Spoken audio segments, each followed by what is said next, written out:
അധ്യയന വർഷം ആരംഭിക്കാനിരിക്കെ അംഗങ്ങളുടെ മക്കൾക്ക് പഠന കിറ്റ് വിതരണം ചെയ്ത് ഫെഡറേഷൻ ഓഫ് ദി ബ്ലൈൻഡ്. പഠന കിറ്റ് വിതരണ ഉദ്ഘാടനം എ. പ്രഭാകരൻ എം.എൽ.എ. നിർവഹിച്ചു.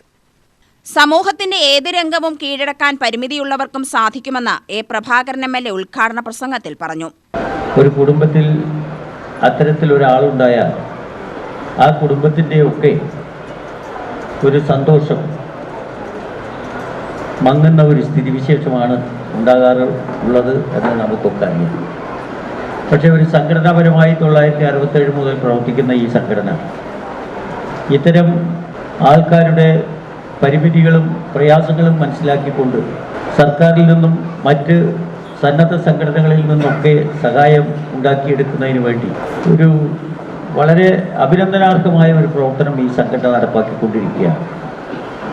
എല്ലാ കൊല്ലവും ഇത്തരം പരിപാടികൾ സംഘടിപ്പിക്കുക എന്നത് മാത്രമല്ല, അധികാരിവർഗത്തിൻ്റെ ശ്രദ്ധയിൽ ഈ അവശതകൾ എത്തിച്ചുകൊണ്ട് എന്തൊക്കെ നേടിയെടുക്കാൻ കഴിയുമോ അതിനുവേണ്ടി അഹോരാത്രം പ്രവർത്തിക്കുന്ന ഒരു സംഘടന എന്ന നിലയ്ക്ക് സത്യത്തിൽ എന്ത് തിരക്കുണ്ടെങ്കിലും ഇത്തരത്തിലൊരു പരിപാടിയിൽ വിളിച്ചാൽ പങ്കെടുക്കുക എന്നത് ഞാൻ എൻ്റെ ഒരു മാനുഷിക ബാധ്യത എന്ന രീതിയിലാണ് ഞാൻ വിളിക്കുന്ന പരിപാടികളിലൊക്കെ പങ്കെടുക്കുന്നത്. ചിലപ്പോൾ സ്ഥലത്തില്ലാതിരുന്നാൽ പറ്റില്ല.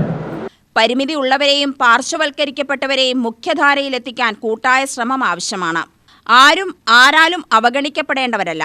ഓരോ വിഭാഗത്തിനും സർക്കാർ അവകാശങ്ങളും ആനുകൂല്യങ്ങളും പ്രഖ്യാപിക്കാറുണ്ടെങ്കിലും കിട്ടാതെ പോവുകയോ കാലതാമസം നേരിടുകയോ ചെയ്യുന്നുണ്ട്. ഈ ദുരവസ്ഥയുടെ ശരിയായ കുഴപ്പം കണ്ടുപിടിച്ച് പരിഹാരം വേണമെന്നും എം.എൽ.എ. എ. പ്രഭാകരൻ പറഞ്ഞു.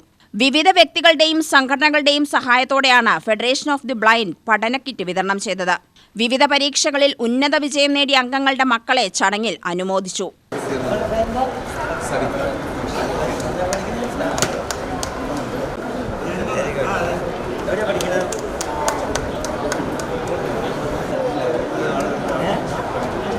+1 അമ്പിയുടെ മോൾ Athira.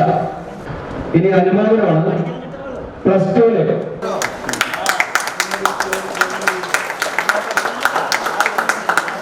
President V. N. Chandramohanan അധ്യക്ഷത വഹിച്ചു.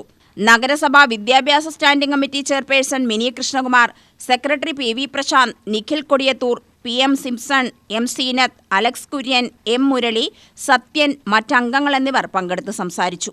UTV news, Palakkad.